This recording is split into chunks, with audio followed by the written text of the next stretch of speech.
ये वीडियो केवल शैक्षिक एवं जानकारी देने के उद्देश्य से बनाई गई है। इसमें दिखाए गए दृश्य, चित्रण, पात्र एवं घटनाएं प्रतीकात्मक हैं। भारत के इतिहास में कई साम्राज्य आए, कुछ तलवार से अमर हुए, कुछ खून से। लेकिन एक साम्राज्य ऐसा भी था जिसने पत्थरों को काटकर इतिहास लिख दिया, जिसके राजा कलाकार थे, जिसके मंदिर आज भी बोलते हैं, और फिर भी जिसे इतिहास ने धीरे धीरे भुला दिया। आज की कहानी है पल्लव वंश की। इतिहासकारों के अनुसार पल्लव वंश का उदय हुआ तीसरी शताब्दी लगभग 275 ईस्वी के आसपास। इनका शासन फैला हुआ था आज के तमिलनाडु और आंध्र प्रदेश के बड़े हिस्से में। पल्लवों की राजधानी थी कांचीपुरम, जो आगे चलकर धर्म, शिक्षा और कला का सबसे बड़ा केंद्र बना। लेकिन एक सवाल आज भी अनुत्तरित है, पल्लव आखिर आए कहां से? पल्लवों की उत्पत्ति आज भी इतिहास का सबसे बड़ा रहस्य है। कुछ इतिहासकार कहते हैं वे सातवाहन शासकों के सामंत थे।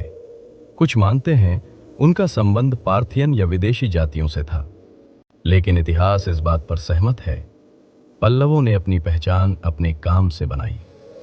पल्लव वंश के प्रारंभिक शक्तिशाली शासक थे सिंहवर्मन प्रथम, जिन्होंने शासन को स्थिरता दी।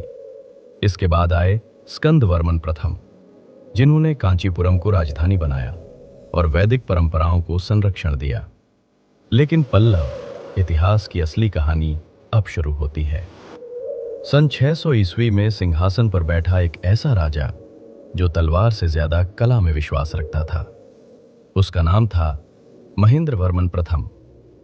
इन्हें विचित्र चित्त कहा जाता था, अनोखे विचारों वाला राजा। इसी शासक ने भारत में पहली बार चट्टानों को काटकर मंदिर बनाने की परंपरा शुरू की। मंडकपट्टू, महेंद्रवाड़ी जैसे रॉक कट मंदिर इसी युग की देन है। लेकिन जो विरासत महेंद्रवर्मन ने शुरू की, उसे अमर बनाया उसके बेटे ने। सन 630 ईस्वी में सत्ता संभाली नरसिंहवर्मन प्रथम, जिसे इतिहास जानता है मामल्ला के नाम से। इस राजा ने चालुक्य शासक पुलकेशिन द्वितीय को पराजित किया और वातापी पर विजय पाई। लेकिन नरसिंहवर्मन की सबसे बड़ी जीत किसी युद्ध में नहीं, बल्कि पत्थरों में थी। इसी काल में विकसित हुआ महाबलीपुरम, जिसे मामल्लपुरम भी कहा जाता है। यहां बने पंचरथ, अर्जुन की तपस्या और अद्भुत शिल्प।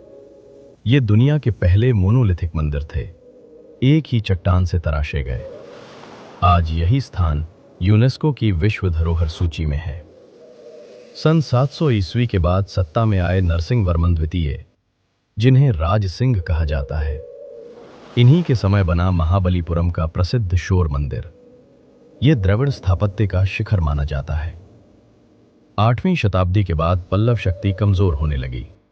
लगातार युद्ध, आंतरिक संघर्ष और दक्षिण में उभरता चोल वंश। अंततः 897 ईस्वी में चोल शासक आदित्य प्रथम ने पल्लव सत्ता का अंत कर दिया। पल्लव वंश समाप्त हो गया, लेकिन उनकी कला आज भी जीवित है। जब भी आप किसी पत्थर के मंदिर को देखें तो याद रखना, यह सिर्फ इमारत नहीं, एक सभ्यता की आत्मा है। क्योंकि जो इतिहास पत्थरों में लिखा जाए वो कभी मिटता नहीं। अगर आपको आज पहली बार लगा कि इतिहास दिलचस्प हो सकता है, तो समझिए ये चैनल आपके लिए है।